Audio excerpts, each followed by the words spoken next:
সুপ্রিয় দর্শক মণ্ডলী, আপনাদেরকে শুভেচ্ছা জানাচ্ছি, সুপ্রভাত জানাচ্ছি। আজকের চ্যানেল 24 এর নিয়মিত আয়োজন সুরক্ষায় প্রতিদিন এই অনুষ্ঠানটিতে আপনারা হয়তো এতদিনে জেনে গিয়েছেন যে চ্যানেল 24 এর এই অনুষ্ঠানটির মধ্য দিয়ে আমরা স্বাস্থ্য এবং স্বাস্থ্য ব্যবস্থার দেশের এবং দেশের বাইরের নানা সমস্যা নিয়ে, নানা সম্ভাবনার কথা নিয়ে আমরা আলোচনা করি। আজকেও আমরা এরকমই একটি বিষয় নিয়ে কথা বলবো। আমাদের আলোচনার বিষয় হচ্ছে বাঁচতে হলে মাস্ক পরতে হবে, এবং এই আলোচনার সাথে আমি আছি ডক্টর তৌফিক জোয়ারদার, জনস্বাস্থ্য ও স্বাস্থ্য ব্যবস্থা বিশেষজ্ঞ। আজকের অনুষ্ঠানটি একটু ভিন্নধর্মী এই অর্থে যে আমাদের একটা ইন্টারভেনশন নিয়ে আজকে আমরা কথা বলবো, কিভাবে মাস্ককে জনপ্রিয় করা যায় সেই বিষয়ে আমরা কথা বলবো। এবং এই বিষয়ে আমাদের সাথে দুজন অতিথি আছেন। একজন আছেন যিনি এই প্রোগ্রামটিকে অর্থাৎ এই ইন্টারভেনশনটির গবেষণামূলক দিকটি যিনি দেখেছেন, প্রখ্যাত অর্থনীতিবিদ, মার্কিন যুক্তরাষ্ট্র থেকে আমাদের সাথে যুক্ত হয়েছেন ডক্টর আহমেদ মুশফিক মোবারক, অধ্যাপক, Yale school of management, Yale বিশ্ববিদ্যালয়, মার্কিন যুক্তরাষ্ট্র। আর আমাদের সাথে স্টুডিওতে উপস্থিত আছেন এটার সামনের দিকের মানুষ, অর্থাৎ এই ইন্টারভেনশনটিকে যারা বাস্তবায়ন করেন সেরকম একজন মানুষ, ডক্টর মোর্শেদা চৌধুরী, পরিচালক, স্বাস্থ্য, পুষ্টি ও জনসংখ্যা কর্মসূচি, ব্র্যাক। প্রথম থেকেই একটি ইন্টারভেনশনের কথা বলছি। মাস্ককে কিভাবে জনপ্রিয় করা যায় সেই বিষয়ে একটা ইন্টারভেনশন ডেভেলপ করা হয়েছে। সেই বিষয়টি আসলে কেমন, কিভাবে করা হয় সেই বিষয়ে আমাদের কাছে একটি তথ্যচিত্র আছে। আমরা প্রথমে সেই তথ্যচিত্রটি দেখে নেব এবং তারপরে আমরা আলোচনায় ঢুকব।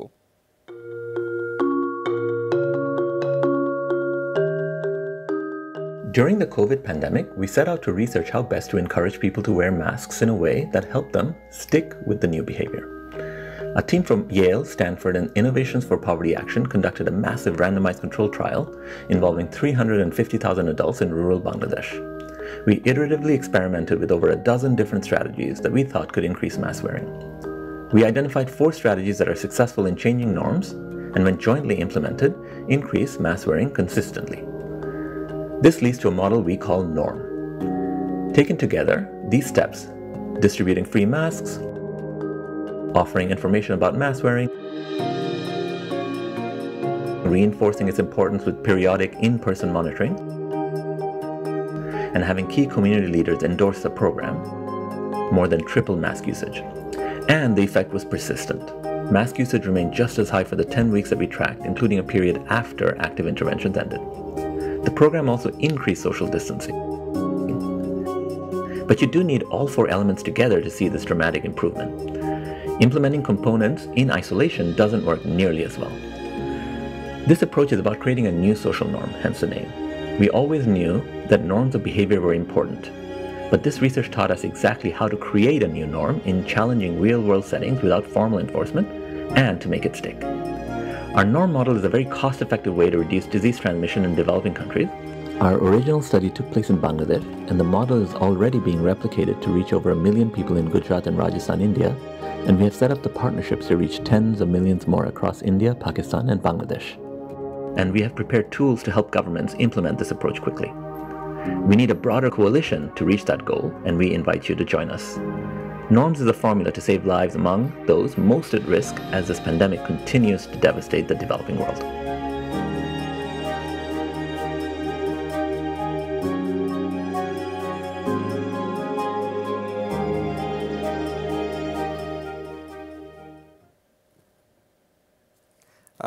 দর্শক, আমরা তথ্যচিত্রটি দেখলাম।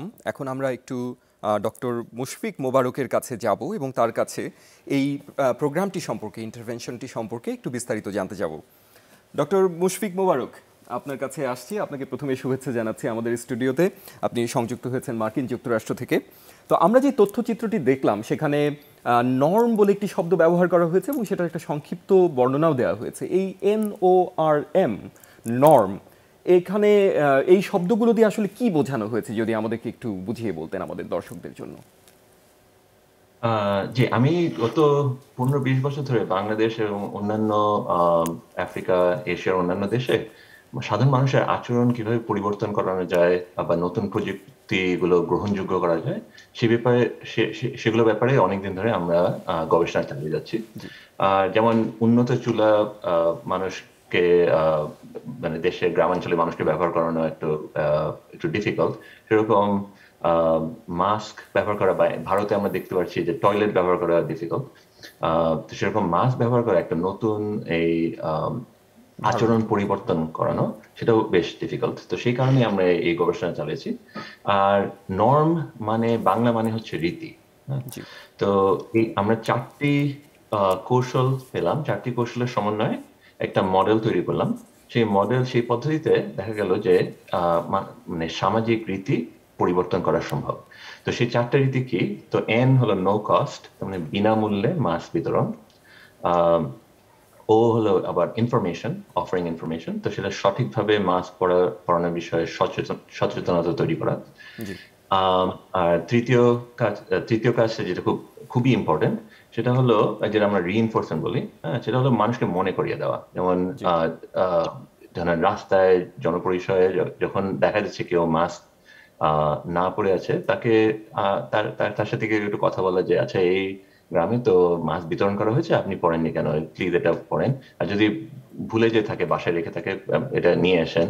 আর সেটা যদি একটু ইনকনভিনিয়েন্ট হয়, তাহলে আমাদের হাতে মাস্ক, এক্সট্রা মাস্ক থাকে, তো সেটা তাদের হাতে দিয়ে দেয়। তো এটা করলে হয় কি যে এই আমরা যে তাকে রাস্তায় আটকালাম, হ্যাঁ, এমন ভাবে একটা মানে আলোচনা হলো যাতে সে মাস্ক না পরে হেঁটে চলে যেতে না পারে। আর এই কারণে দেখা গেল যে এটা যদি আমরা না করি, এই রিইনফোর্সমেন্টটা, আমরা প্রথমে এরকম ইটারেটিভ এক্সপেরিমেন্টেশনের মধ্যে দেখা গেল যে প্রথমে যখন এটা ছাড়া আমরা একটা মডেল তৈরি করেছিলাম, তাতে খুব বেশি কাজ হয়নি। মানে মাস্ক পরা বেড়ে গেছিল, কিন্তু সেটা মানে মাত্র 10% বেড়ে গেল। কিন্তু এই রিইনফোর্সমেন্ট অ্যাড করার ফলে সেটা হলো যে মাঝে মধ্যে ধরেন প্রথম সপ্তাহে 3 দিন আমরা এই কাজটা করি, তারপর আস্তে আস্তে কমিয়ে দিই, দ্বিতীয় সপ্তাহে 2 দিন, তারপরে মাত্র সপ্তাহে 1 দিন। এটা করার পরে দেখা গেল যে আমাদের ইফেক্ট সাইজ একদম 3 গুণ হয়ে যায়। হ্যাঁ, তো এই কন্ট্রোল গ্রুপের তুলনায়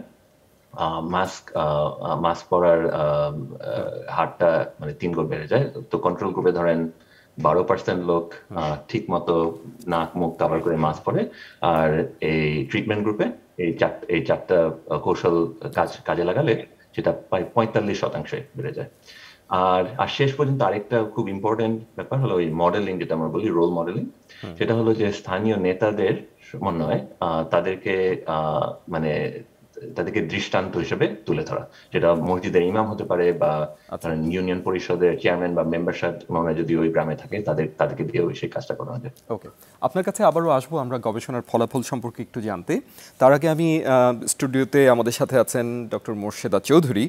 আপনার কাছে জানতে চাই যে আমরা জানি যে গবেষণালব্ধ একটা জ্ঞান এবং সেই জ্ঞানকে বাস্তবায়ন করা কিন্তু সম্পূর্ণ ভিন্ন দুটি বিষয়। তো এই বাস্তবায়ন সম্পর্কে আপনি একটু বলুন, যে আপনি তো ব্র্যাকের হেলথ প্রোগ্রামের ডিরেক্টর হিসেবে আছেন, তো এটাকে বাস্তবায়ন করার ক্ষেত্রে আপনাদের কি ধরনের সমস্যা বা সম্ভাবনা আপনারা দেখতে পাচ্ছেন? ধন্যবাদ। আমি একটু শুরু থেকে আসি। কোভিড যখন প্রথম বাংলাদেশে শনাক্ত হলো মার্চের 2020-এ, আমরা কিন্তু তখন থেকে মানে তার আগে থেকেই প্রস্তুতি নিচ্ছিলাম যে কিভাবে সরকারের সাথে সহযোগিতা করে কাজ করা যায়। এবং আমাদের যে প্রায় 1 লাখের মতো ফ্রন্টলাইন ওয়ার্কার আছে, এর মধ্যে প্রায় 50,000 হচ্ছে স্বাস্থ্যকর্মী আর 50,000 হচ্ছে অন্যান্য কর্মসূচিতে কাজ করছেন। এবং সবাইকে কিন্তু আমরা একটা বেসিক ক্যাপাসিটি ডেভেলপ করেছিলাম যে কোভিডের সিমটমটা কি এবং এটা থেকে কীভাবে সুরক্ষা পাওয়া যায়। মানে এটা আমাদের যে তখনকার জ্ঞান ছিল যে WHO, CDC এবং আমাদের IDCR এবং স্বাস্থ্য অধিদপ্তর থেকে যে নির্দেশনা দিয়েছিল, সেই অনুযায়ী কিন্তু আমরা আমাদেরকে এই যে আমাদের একটা বড় ওয়ার্কফোর্স, সবার কিন্তু একটা ক্যাপাসিটি তৈরি করে দেওয়া হয়েছিল, যাতে তারা যখন বাড়ি বাড়ি ভিজিট করবে, খানা পরিদর্শন করবে, তখন এই জ্ঞানগুলি মানুষকে বিতরণ করবে। কারণ ওই সময় আমরা জানি যে মানুষের একটা বড় সমস্যা ছিল যে মানুষ জানতো না যে কোথায় সঠিক তথ্যটা পাওয়া যাবে। চারিদিকে তখন তথ্য ছিল, কিন্তু কোনটা সঠিক নয় সেই সম্বন্ধে মানুষের একটা চরম একটা মানে কনফিউশন ছিল। তো আমরা যেটা তারপর করলাম যে এইভাবে আমাদের আসলে সরকারের সাথে আরও ওতপ্রোতভাবে কাজ করা উচিত। তো তখন আমরা যেটা করলাম যে আমরা ঢাকা আরবানে মানে ঢাকার যেহেতু ঢাকা ছিল তখন হটস্পট, এখনও আছে, বাট ঢাকা তখন সবচেয়ে বেশি আমরা জানি যে ঢাকায় কেস বেশি ছিল। তারপরে ঢাকার যে বিশেষ করে দরিদ্র জনগোষ্ঠীর মধ্যে এবং সেই সাথে যারা দরিদ্র নয় তাদের মধ্যেও আমরা আমাদের স্বাস্থ্যকর্মীদের দিয়ে কাজ শুরু করলাম, এবং সেটাতে তখন কিন্তু যে আইডিসিআর যে তথ্য ছিল যে ঢাকা ইনফেকশন রেট বেশি, সেই তথ্যের উপর ভিত্তি করেই কিন্তু আমরা কাজটা শুরু করলাম। সেখানে আমরা যেটা করলাম যে তখন ওখানে অ্যাওয়ারনেস তৈরি করা, সেই সাথে যাদের কোভিডের মতো সিমটম আছে তাদেরকে আইডেন্টিফাই করে তাদেরকে হোম ম্যানেজমেন্ট দেওয়া। কারণ আমরা জানতাম তখন থেকেই যে 80% কোভিড পেশেন্টকে কিন্তু বাড়িতেই ম্যানেজ করা যায়, এবং বাকি যাদের 20 থেকে 15% তাদের যাদের সিমটম আছে, যে শ্বাসকষ্ট বা অন্য ধরনের কমপ্লিকেশন থাকে যেমন ডায়াবেটিস বা হাইপারটেনশন, তাদেরকে হয়তো রেফার করতে হয়। তো ওরকম বেছে বেছে সেই ধরনের পেশেন্টদেরকে রেফার করা, যাতে করে হেলথ সিস্টেমের উপরও চাপ কমে এবং মানুষের আউটকামও ভালো হয়, মানে যাতে করে কমপ্লিকেশনটা কম হয়। তো এরকম আমরা শুরু করেছি সেপ্টেম্বর থেকে 2022, এবং সেই কর্মসূচি এখনও চলছে। তারপরে আমরা আরও ছোট কয়েকটা মডেল শুরু করেছি, এরকম গাজীপুরে করেছি, যেখানে কমিউনিটিকে ইনভলভ করে, যাতে করে যে এই যে শুধু যে মানুষকে অ্যাওয়ারনেস তৈরি করা এবং কেস বের করে রেফার করা বা ম্যানেজ করা করলেই হবে, আইসোলেশন কোয়ারেন্টাইন করলেই হবে তা না, কমিউনিটিকে সম্পৃক্ত করতে হবে। কমিউনিটি যদি সম্পৃক্ত না হয় তাহলে কারণ আমরা তো জানি না যে এই কোভিড কতদিন থাকবে আমাদের সাথে, সেজন্য কমিউনিটিকে তৈরি হতে হবে যে এটা যতদিন থাকবে ততদিন তারাই যেন এটা তো হচ্ছে ব্র্যাকের ওভারঅল আপনি কোভিড বিষয়ে যেটা সে বিষয়ে বলছেন, কিন্তু এই নর্ম মডেলটিকে আপনারা কোথাও বাস্তবায়ন করছেন কিনা? আচ্ছা, নর্ম মডেলটা বাস্তবায়ন আমরা যেহেতু মাত্র রিসার্চটা পাবলিশড হলো, এবং আমরা মনে করছি যে এই ধরনের মডেল বাংলাদেশের জন্য খুবই জরুরি, এবং আমরা এই পর্যন্ত যে কাজগুলি করেছি অনেকটা নর্ম মডেলের সাথে কাছাকাছি। হ্যাঁ, সেই জন্য আমরা চিন্তা করেছি যে এই নর্ম মডেলটাকেই আমরা স্কেল আপ করব, এবং এইটা আমরা অলরেডি স্বাস্থ্য অধিদপ্তরের নেতৃত্বে, এবং স্বাস্থ্য অধিদপ্তর আমাদেরকে নির্বাচিত করে দিয়েছে 35টা ডিস্ট্রিক্ট। সেই 35টা ডিস্ট্রিক্টে আমরা এই জুনের 1 তারিখ থেকে কাজ শুরু করতে যাচ্ছি, এবং এটার সব মানে আনুষঙ্গিক কাজ সম্পূর্ণ হয়ে গেছে। আচ্ছা, তো আমরা এটা নিয়ে আরও বিস্তারিত শুনবো, বিশেষ করে চ্যালেঞ্জগুলো, স্কেল আপের কথা আপনি বললেন 35টি ডিস্ট্রিক্টে, এগুলো নিয়ে আমরা একটু কথা বলবো। তার আগে আমরা একটু হয়তো এভিডেন্স, যেটার কথা আপনি বললেন যে এটার একটা এভিডেন্স আমরা জেনারেট করেছি এবং ডক্টর মুশফিক মোবারকও বলছিলেন, সেটা সম্পর্কে আমরা শুনবো। কিন্তু তার আগে আমরা একটা বিরতিতে যেতে চাই। বিরতি থেকে এসে আমরা একটু বিস্তারিত আলোচনা করার সুযোগ পাবো। দর্শক, আমরা একটা বিরতি নিচ্ছি। বিরতির পরে আমরা আবার ফিরে আসবো আপনাদের সামনে। সেই পর্যন্ত আমাদের সাথেই থাকুন।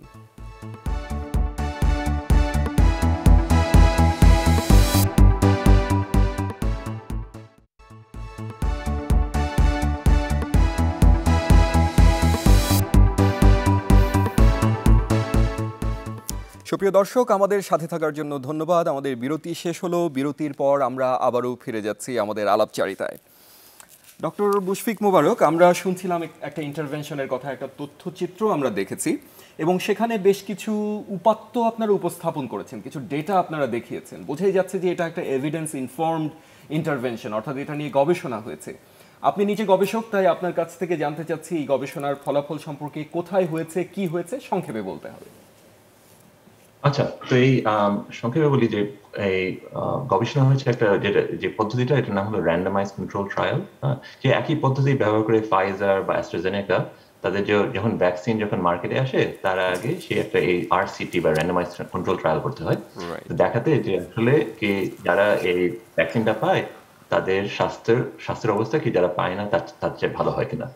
আমরা সেই একই কাজটা করেছি, শুধু পার্থক্য হলো ভ্যাকসিন না নিয়ে আমরা মাস্ক প্রমোশন নিয়ে সেই কাজটা করেছি। তো কিছু কিছু ট্রিটমেন্ট এলাকায়, মানে একটা গ্রাম, ধরেন একটা কমিউনিটি, গ্রাম, তার মসজিদ, যে মার্কেট, সবকিছু মিলায় সেটাকে একটা ট্রিটমেন্ট হিসেবে ধরা হয়েছে। আর অন্যান্য গ্রাম, এটা হয়েছে বাংলাদেশে। তো এই কাজটা সারা দেশব্যাপী হয়েছে। তো এই আর এর মধ্যে আমাদের 600টা গ্রাম ছিল বা কমিউনিটি ছিল। কমিউনিটির মধ্যে আমি বুঝাচ্ছি একটা গ্রাম, মার্কেট, আর যে মসজিদ যে গ্রামে রয়েছে, যেখানে এই গ্রামের লোকজন যায়।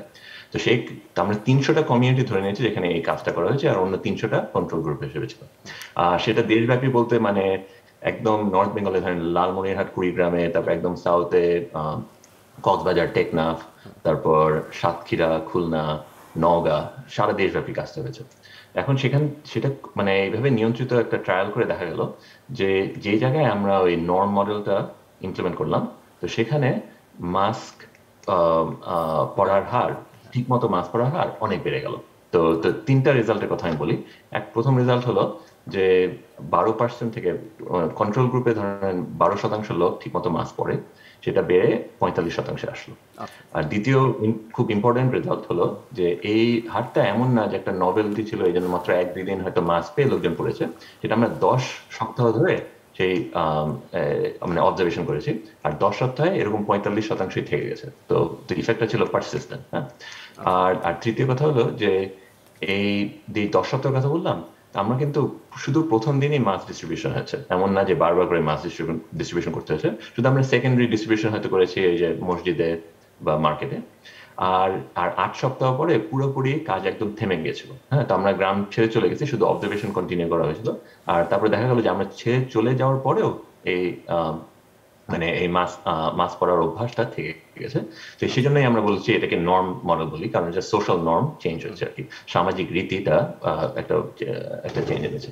আচ্ছা, খুবই ইন্টারেস্টিং যে 12% মানুষ আগে মাস্ক ব্যবহার করতেন, এখন সেটা 45% গিয়েছে এবং সেটা আরও কিছুদিন সেটা সাস্টেনও করেছে, এরকম একটা উপাত্ত আমরা পেয়েছি গবেষণা থেকে। কিন্তু সেই গবেষণা, এ ধরনের গবেষণাকে বাস্তবায়ন করার অভিজ্ঞতা কি ব্র্যাকের আছে? আচ্ছা, আসলে গবেষণার উদ্দেশ্যই তো স্কেল আপ করা, মানে হচ্ছে ইন্টারভেনশন করা, মানে পপুলেশন লেভেলে নিয়ে যাওয়া, মানুষের কাছে নিয়ে যাওয়া, না হলে তো এটা সুফল পাওয়া যাবে না। তো আমরা আসলে এই কাজটাই করি। তো আমরা এই যদি পার্টিকুলারলি এই গবেষণাটার কথা বলি, এই গবেষণা তো আমরা বলছি যে আমরা করতে যাচ্ছি, কিন্তু এটার আগেই মাস্ক প্রমোশন নিয়ে কিন্তু আমরা আরও কাজ করেছি। সেটা হচ্ছে আমরা 5টা ডিস্ট্রিক্টে পার্টিকুলারলি করেছি, 6টা ডিস্ট্রিক্টে করেছি হচ্ছে এফসিডিও বা ব্রিটিশ গভর্নমেন্টের আর্থিক সহায়তায়, আরেকটা ডিস্ট্রিক্টে আমরা নিজেরাই করেছি। এবং সেখানে কিন্তু মানে অনেকটা এই সিমিলার টাইপেরই মাস্ক প্রমোশন করা হয়েছে, যেখানে আমি যেটা বলছিলাম যে জনগণকে সম্পৃক্ত করে একটা হচ্ছে যে হাউজহোল্ড লেভেলে মাস্ক প্রমোশন করা হয়েছে, এই যেখানে স্বাস্থ্যকর্মী, কমিউনিটি হেলথ ওয়ার্কার যারা, তারা করেছেন, মাঠকর্মীরা। আরেকটা হচ্ছে যে কমিউনিটি, যে আমাদের লিডার্সরা আছে, যে ধর্মীয় নেতারা আছেন, তাদেরকে ইনভলভ করা।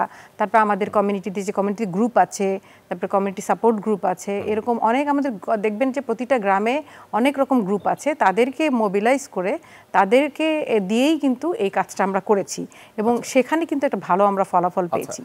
তো আমরা কীরকম সাড়া পেয়েছেন সেটা আমরা একটু শুনতে চাবো। তার আগে আমি একটু আবার প্রফেসর মুশফিক মুবারকের কাছে যেতে চাই।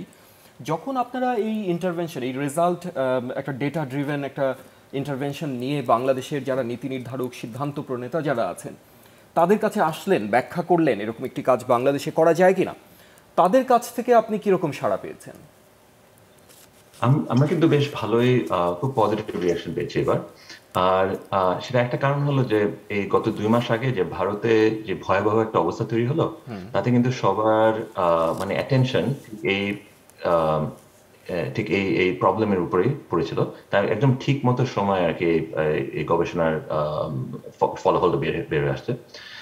আর আরেকটা কারণ হলো যে হয়তো আলটিমেটলি টিকা প্রদানই দরকার এই মহামারীটা শেষ করতে, কিন্তু এখন আমরা বুঝতে পেরেছি যে আমাদের দক্ষিণ এশিয়ার দেশগুলোতে আর বিভিন্ন ডেভেলপিং কান্ট্রি সারা পৃথিবীতে সেই দেশব্যাপী টিকা প্রদান কিন্তু আরো 1 বছরে হয়তো ঠিক মতো হবে না। হ্যাঁ, এই জন্য আমরা তার উপর এতটা ডিপেন্ড করতে পারি না।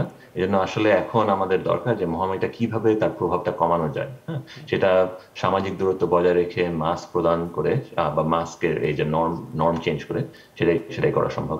তো আপনাকে একটু পজিটিভ কিছু উদাহরণ তুলে ধরি। যেমন এই রেজাল্টটা আমি কয়েকবার ধরেন ব্র্যাকের সাথে ডিসকাশন হলো আমাদের, আর মিস্টার আসিফ সালেহ যিনি ব্র্যাকের এক্সিকিউটিভ ডিরেক্টর, হ্যাঁ, তো তিনি মানে নিজের থেকে খুব ভালো করে মানে বুঝে নিলেন কথাটা। তারপরে ওনার সাথেই আর কি ব্র্যাকের সাথে আমাদের যোগাযোগ শুরু হলো। আচ্ছা, গভর্নমেন্টে আরেকজনের উদাহরণ বলতে চাই। আমাদের ঢাকা নর্থ সিটি কর্পোরেশন ডিএনসিসির মেয়র মিস্টার আতিকুল ইসলাম। তো উনিও ওনার সাথে ওই রমজানের সময় আমাদের একটা মিটিং হলো, আর সেই 30 মিনিটের মিটিং এর মধ্যে উনি বললেন যে আসলে এই কাজটা আমাদের খুবই গুরুত্বপূর্ণ, এটা করা দরকার ঢাকা শহরে ঈদের আগে, তখন রমজান চলছিল। আর সেটা কারণ হলো যে ঈদের সময় তো অনেকে দেশের বাড়িতে চলে যায়, তো তাতে আমাদের এই রোগটা ছড়ায় পড়তে পারে। হ্যাঁ, তো উনি একটা ধরেন একটা কনসোর্শিয়াম তৈরি করলেন। তো সাথে সাথে বিভিন্ন প্রতিষ্ঠানের সহযোগিতায় আমরা সাথে সাথে মাঠে নেমে পড়লাম। তো তারপরে 48 ঘন্টার মধ্যে ঢাকা নর্থের প্রত্যেকটা বাস ডিপো, সবগুলো যে ট্রান্সপোর্ট হাব যেগুলো ছিল, সেখানে মাস প্রমোশনের কাজ চললো। আচ্ছা, তো এটা তো গেল আমাদের যারা নীতি নির্ধারক আছেন বা ডিসিশন মেকার যারা আছেন তাদের সাড়া কিভাবে আমরা পেয়েছি তাদের কাছ থেকে, সেটার একটা চিত্র। কিন্তু সাধারণ মানুষের কাছে যখন আপনারা এই ইন্টারভেনশনটা বা এই জাতীয় ইন্টারভেনশন নিয়ে গিয়েছেন, তখন কেমন সাড়া পেয়েছেন এবং কোনো চ্যালেঞ্জ ফেস করেছেন কিনা মানুষের পক্ষ থেকে, সে বিষয়ে যদি বলেন। আচ্ছা, আমি যদি বলি যে আসলে মানুষের পক্ষ থেকে সবসময় পজিটিভ আমরা সাড়া পেয়েছি, এটাতে কোনো ভুল নাই। কিন্তু এটার আবার মানে চ্যালেঞ্জও একটা আছে, সেটা হচ্ছে যে মানুষ কিন্তু এটা তো বিহেভিয়ার চেঞ্জ, এটা অনেক দিনের ব্যাপার, এটা কিন্তু একদিন বললেই হবে না। কারণ আপনারা জানেন যে ওর স্যালাইন বা ইমিউনাইজেশন, ফ্যামিলি প্ল্যানিং, এইগুলি কিন্তু হ্যাঁ, স্যানিটেশন, হাইজিন, এগুলি কিন্তু নর্মে পরিণত করতে অনেক দিন সময় লেগেছে। সুতরাং এটাও অনেক সময় লাগবে। মানুষ সাড়া ঠিকই দেয়, মানুষ ঠিকই পজিটিভলি নেয়, কিন্তু সে যখন নিজের প্র্যাকটিস করতে যায় তখন কিন্তু সেই জিনিসটা ভুলে যায়। সেটা কিন্তু তার নর্মের মধ্যে আসতে এখনো সময় লাগবে এবং কতগুলি এনাবলিং এনভায়রনমেন্ট লাগে সেটা করতে। সেই এনাবলিং এনভায়রনমেন্টগুলি হচ্ছে যে তার যে মানে ধরেন আমি মাস্ক পরবো, আমার মাস্কটা কমফোর্টেবল হতে হবে, মাস্কটা অ্যাক্সেসেবল হতে হবে এবং আমাকে জানতে হবে যে আমি কোথায় পরবো কোথায় পরবো না, এই যে ট্রু ইনফরমেশনটা, এবং আমার কনফিডেন্স থাকতে হবে যে হ্যাঁ এই মাস্কটা পরলে আমার এই উপকার হবে। এই যে সঠিক তথ্যগুলি তা প্রত্যেকটা মানুষের সমানভাবে পাওয়া, তাহলে কিন্তু মানুষ তখন ওই জিনিসটা পড়তে উদ্বুদ্ধ হবে। এখন প্রতিটা মানুষ বাচ্চাকে টিকা কেন দিচ্ছে? কারণ তার সবাই বিশ্বাস করে টিকা দিলে বাচ্চার এই ডিজিজের জন্য মৃত্যু হবে না। সেই জন্য কিন্তু প্রতিটা মানুষ তার বাচ্চাকে, সে শিক্ষিত হোক অশিক্ষিত হোক, সে কিন্তু টিকা কেন্দ্রে নিয়ে যাচ্ছে সময় মতো। তাহলে এই তথ্যগুলি মানুষকে সঠিক সময়ে সঠিক মতো জানানো এখন পর্যন্ত আমাদের আসলে হয়ে ওঠেনি, দেখেই কিন্তু আমাদের চ্যালেঞ্জগুলি রয়ে যাচ্ছে। আচ্ছা, তার মানে কমিউনিকেশনটা একটা গুরুত্বপূর্ণ বিষয়। আচ্ছা, আমি আবার ডক্টর মুশফিক মোবারক আপনার কাছে যেতে যাচ্ছি, আপনার একটু অভিজ্ঞতার কথা শুনতে চাই। যেহেতু এই ইন্টারভেনশনটা ডিজাইন করার একদম শুরু থেকেই আপনি ছিলেন, আমরা জানি যে এ ধরনের কমিউনিকেশনের কথা যিনি বলছিলেন ডক্টর মোর্শেদা, সেটার জন্য কিন্তু বেশ কিছু কমিউনিকেশন থিওরি আছে, যেমন social cognitive theory, theory of plant behaviour, theory of health believe model, এরকম অনেক রকমের থিওরি আছে। আপনাদের এই ইন্টারভেনশনটাতে কি আপনারা এরকম কোনো থিওরি বেসড ইন্টারভেনশনের কথা চিন্তা করেছেন? মানে এটা আপনাদের মাথায় কিভাবে আসলো, কিভাবে আপনারা এরকম একটা ডিজাইন চিন্তা করলেন? যে এটা একটা মোর্শেদ আহমেদ যে কথাটা এখনই বললো, এটা একটা খুব কমপ্লেক্স প্রবলেম। হ্যাঁ, লোকজনের মানে সাধারণ মানুষের আচরণ পরিবর্তন করা বা মাস্ক পরার একটা নতুন চর্চা তৈরি করা, এটা নতুন অভ্যাস তৈরি করা তো একদমই সহজ নয়। হ্যাঁ, তো এই কারণে আমাদের যে রিসার্চ টিমটা ছিল সেটা ছিল মাল্টি ডিসিপ্লিনারি। হ্যাঁ, তো আমরা বিহেভিয়ার, ইকোনমিক্স এগুলো নিয়ে কাজ করি। তারপরে এই একই গবেষণার মধ্যে আমরা এই মাস্ক পরার পরে COVID-19 ট্রান্সমিশন আর প্রভাবলি কমে গেছে কিনা, তো সেটার জন্য ব্লাড স্যাম্পল কালেক্ট করে সেটাও দেখা হচ্ছে, সেটা স্ট্যানফোর্ড মেডিকেল স্কুল দেখছে। হ্যাঁ, তো এই জন্য এই মাল্টি ডিসিপ্লিনারি টিমের মধ্যে ধরেন ছিল ইকোনমিক্স ছিল, সাইকোলজি ছিল, মার্কেটিং ছিল, কারণ এগুলো প্রত্যেকটা লিটারেচারে মার্কেটিং, ইকোনমিক্স, সাইকোলজি থেকে কিছু এগুলো আমি যে থিওরির কথা বললাম সেগুলো আসে। তো সেই কারণে আমরা করলাম কি, এত বড় আকারে এই গবেষণা হয়েছে, আমরা 3.5 লাখ লোক নিয়ে গবেষণা করেছি। সেটা বোঝাতে এভাবে বলতে পারি যে ফাইজার যখন যে র্যান্ডমাইজড কন্ট্রোল ট্রায়াল করলো তাদের ভ্যাকসিনের উপর, সেটা করেছে ধরেন 40,000 লোক নিয়ে। হ্যাঁ, তো 3.5 লাখ লোক নিয়ে কি লাভ, সেটা হলো তাহলে আমরা বিভিন্ন ধরনের থিওরি একসাথে টেস্ট করে দেখতে পারি। হ্যাঁ, আমরা 20 রকম বিভিন্ন ধরনের ইন্টারভেনশন টেস্ট করলাম। তো কিছু আসছে এগুলো থিওরি থেকে, যেমন কিছু উদাহরণ দিই। একটা হলো যে ইকোনমিক্সে বলে যে আপনি যদি লোকজনকে টেক্সট মেসেজ পাঠান, হ্যাঁ ওই সেলফোনে, হ্যাঁ একটা রিমাইন্ডার দিতে যে মাস্ক পরুন, হ্যাঁ তাহলে হয়তো কাজ হবে। তো সেটা আমরা চেষ্টা করে দেখলাম। তারপর সাইকোলজিস্টরা বলে যদি লোকজনকে আগে একটা ভার্বাল কমিটমেন্ট দেয়, হ্যাঁ কমিটমেন্ট দেয় হ্যাঁ আমি মাস্ক পরবো, সে যদি তারা দেয় তাহলে they more likely to follow through. সেটাও আমরা টেস্ট করে দেখলাম। এখন অনেক কিছু, তারপরে ইকোনমিতে আরো বলে যে যেমন ওই যখন স্যানিটেশনের ব্যাপারে ইন্ডিয়া একটা কনসেপ্ট আছে বলে ওপেন ডেফিকেশন ফ্রি ভিলেজ, একটা সার্টিফিকেট দেওয়া একটা গ্রামকে যে এখানে সবাই টয়লেট ব্যবহার করে। তো সেই ধরনের চেষ্টাও আমরা করে দেখলাম যে একটা সার্টিফিকেট দেওয়া, যেটা আমাদের পার্টনার ছিল A2I বাংলাদেশ প্রধানমন্ত্রীর কার্যালয়, যে তো তাদের সাথে একটা সার্টিফিকেট নিয়ে আমরা সেটাও চেষ্টা করে দেখছি। আমি যে 4টা কৌশলের কথা বললাম ওই অন্য 15-16টা জিনিস আমরা চেষ্টা করেছি, তাতে খুব একটা কাজ হয়নি। হ্যাঁ তো এই জন্যই আমরা ওই 4টা কৌশল তুলে ধরেছি যে এই 4টা করলেই, আর অন্যান্য এগুলো সবকিছু কৌশল হয়তো সেন্সেবল কিন্তু করার দরকার নেই। হ্যাঁ এই 4টা করলেই কাজটা ভালোভাবে হয়।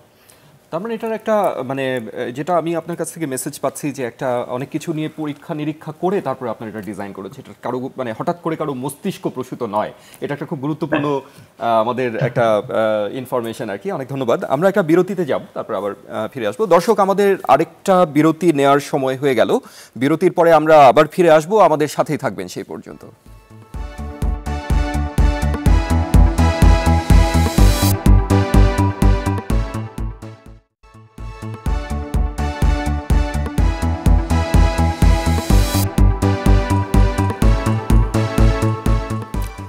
বিরতির পর আবার ফিরে এলাম আমাদের অনুষ্ঠানে। সাথে থাকার জন্য ধন্যবাদ। ডক্টর মোর্শেদা, আমরা কথা বলছিলাম নর্ম মডেলটি নিয়ে এবং সেটার বাস্তবায়ন নিয়ে বাংলাদেশের বিভিন্ন জায়গায়। কিন্তু আমরা জানি যে বাস্তবায়ন এক বিষয়, আবার সেটাকে স্কেল আপ করা, অর্থাৎ একটা বৃহত্তর পরিসরে অনেকগুলো জেলায় অনেক উপজেলায় একসাথে বাস্তবায়ন করার চ্যালেঞ্জ কিন্তু আবার একটু ভিন্ন রকমের, যেটাকে আমরা স্কেল আপ চ্যালেঞ্জ বলি। সেই বিষয়ে আপনার মনোভাবটা একটু জানতে চাচ্ছি। এই ধরনের চ্যালেঞ্জগুলো আপনি কী ধরনের চ্যালেঞ্জ অ্যান্টিসিপেট করছেন? যেহেতু আপনি একটু আগেও বলেছেন 35টি জেলায় একসাথে এটাকে আপনার স্কেল আপ করবেন, এটা কিন্তু একটা বিশাল ব্যাপার। হ্যাঁ, আসলে ব্র্যাক তো সবসময় অনেক বড় পরিসরেই কাজ করে, ব্র্যাকের সে অভিজ্ঞতা আছে। কিন্তু এখানে একটা পার্থক্য হচ্ছে যে আমরা সবসময় ফেজে কাজ করতাম। নর্মালি হচ্ছে দেখা যায় যে হয়তো ভেঙে ভেঙে 10টা 20টা ডিস্ট্রিক্ট এভাবে শুরু করতাম। কিন্তু এখন যেহেতু প্যান্ডেমিকের সময়, এখন কিন্তু আমাদের সেই লাক্সারিটা নাই যে আমরা ভেঙে ভেঙে শুরু করব। এখন আমাদেরকে খুব ফাস্ট যেতে হবে, কারণ এখন সময়ের দাবি। এখন আমাদের এতই আর্জেন্সি যে আমাদেরকে সব মানে খুব দ্রুত যা করার করতে হবে, সময় হাতে নাই। কারণ হচ্ছে আমরা জানি যে আমরা আরেকটা থ্রেটের মধ্যে আছি, যে কোনো সময় আমাদের পাশের দেশ থেকে আরেকটা ভ্যারিয়েন্ট চলে আসতে পারে, যে জন্য ইনফেকশন খুব দ্রুত বাড়তে পারে। সেজন্য আমাদেরকে যত দ্রুত সম্ভব সেটাকে ঠেকাতে হবে। তো এই জন্য আমরা যেটা করেছি যে আমরা চিন্তা করেছি আমাদেরকে শুরু করতে হবে একসাথেই, আমরা ফেজ ওয়াইজ গেলে আমাদের হবে না।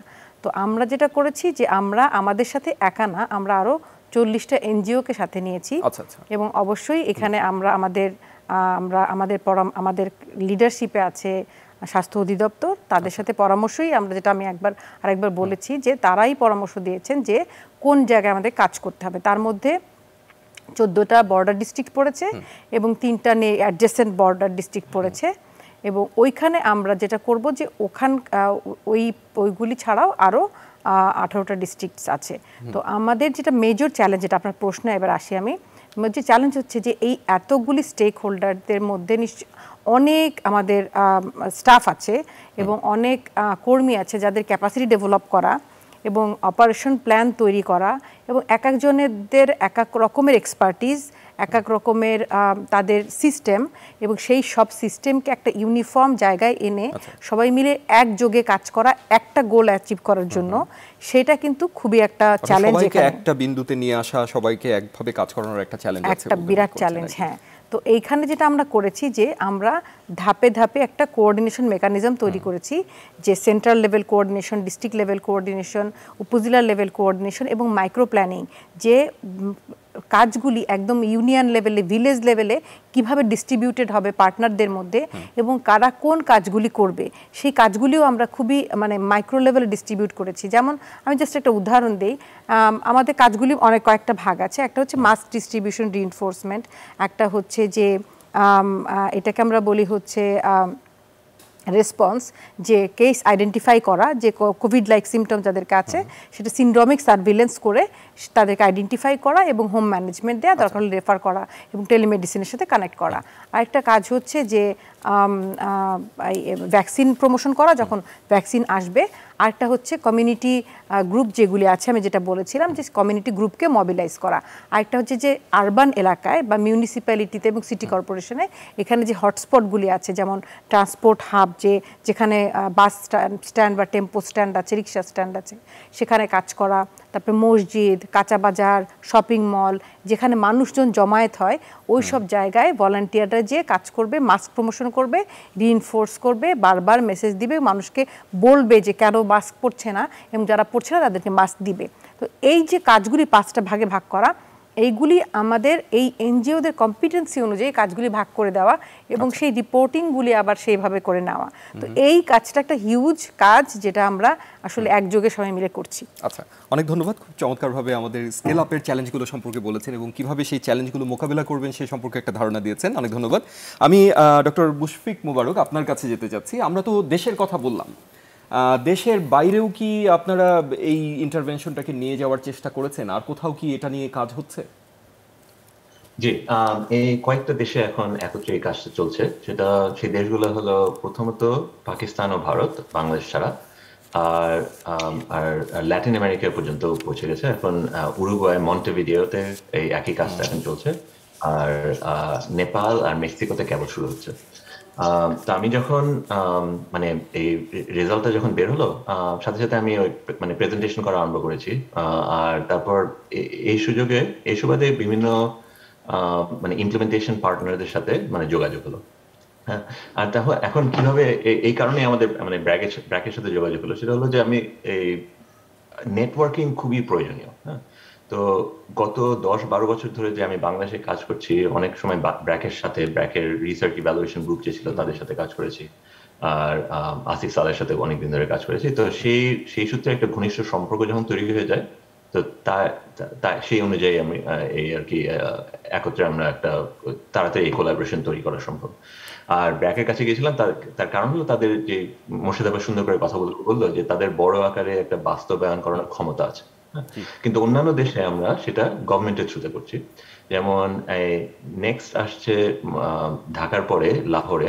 তো লাহোরের কমিশনার, ওনার নাম ক্যাপ্টেন উসমান, উনি খুব ইন্টারেস্ট নিয়েছেন এই ব্যাপারে। আর তারা খুব সুন্দর করে আজকে আমাদের মিটিং হলো, একটা নতুন ইমপ্লিমেন্টেশন প্ল্যান তৈরি করেছে।